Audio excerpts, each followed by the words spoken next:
या ठिकाणी आज सकाळी अंगणवाडीची जी जुनी बिल्डिंग आहे वर्षापूर्वी जुनी हे पावसामुळे आणि हे बांधकाम कमजोर झाल्यामुळे आज सकाळी जे आहे ते मुलांच्या अंगावर पडली असती.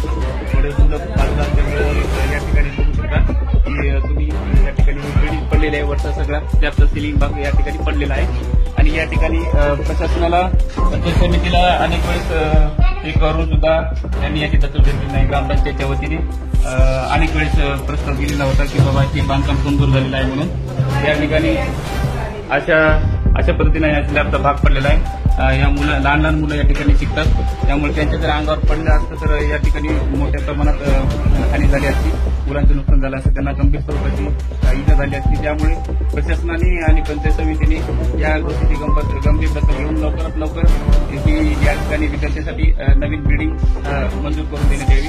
अन्यथा या ठिकाणी अजून पाऊस पडल्यानंतर ही बिल्डिंग जी आहे ती कमजोर होऊन या ठिकाणी लहान लहान मुलांचं नुकसान होऊ शकते, त्यांना गंभीर इजा होऊ शकते.